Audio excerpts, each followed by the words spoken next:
When Harvey Nichols goes to a new city, like Bristol, we look for something in the city that's really iconic about the city. And Aardman, to us, summed up all the good things that one has in Bristol, the real creativity and the fun aspect and the playfulness of it, which is very much like Harvey Nichols as a brand. We don't take ourselves too seriously. Harvey Nichols' store opening is always a great brief for us to work on, and the fact that the store was opening in Bristol was just a dream job, really. Aardman are so proudly from that area, and everybody knows that Wallace and Gromit and Aardman are all based in Bristol, so it just seemed like such a simple idea to have Wallace, who's so well known for being in the wrong trousers. I think the idea of dressing him up and putting him in the right trousers just appealed to us, really. I think when I first heard of the idea of Harvey Nichols and Wallace and Gromit, it was quite a difficult thing to think how they might go together, you know, because of Wallace's normal taste. How can it still be Wallace and Gromit and yet be able to go on posters and all that kind of thing? So we've kind of done a compromise, really. I think something hopefully that looks good for Harvey Nichols and also in character for Wallace and Gromit.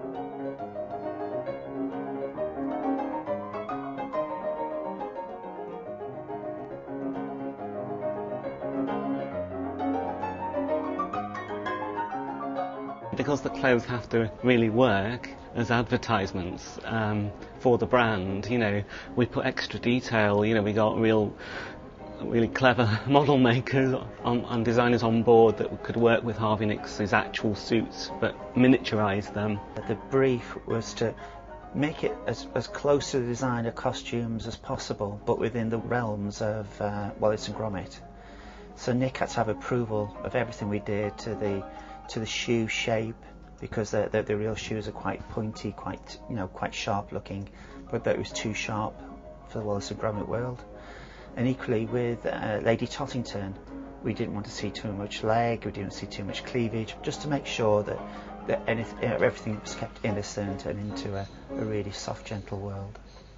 The creation of the ads was very different to a normal ad campaign for Harvey Nichols, because often when we shoot a fashion ad, a lot of the creativity develops on the day between the model and the photographer. But with Wallace and Gromit, it was all absolutely buttoned down in the pre-planning stages. So on the actual day of the shoot, the Wallace and Gromit would be in position, the clothes in place, the lighting set up, everything ready to take, and then Nick Park would come in and just do the final tweak, which might only be just to raise an eyebrow a little bit. I'm really impressed. It's great to see Wallace looking so kind of chic and fashion, you know, is the height of fashion.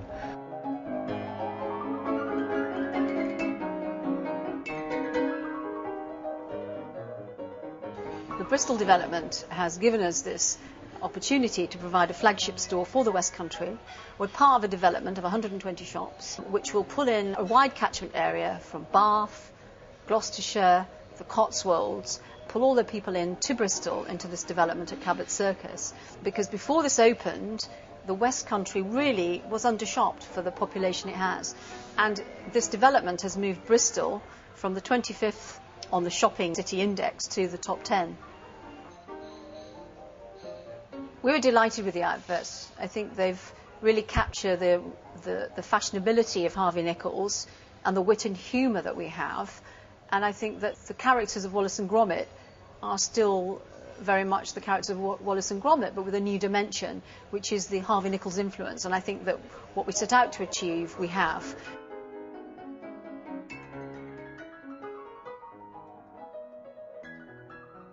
We wanted to keep a kind of a humour there as well, that, you know, what would Wallace look like in a real suit, and especially quite a, you know, very contemporary kind of look. You know, I think Gromit probably doesn't, he's probably a bit more dubious of signing up with big high street labels. You can tell by his attitude, really. He's probably a bit more conservative. But, you know, Wallace goes with anything. You know, if there's enough cheese in it for him, he'll do anything. I don't mean cheese in the clothes, by the way.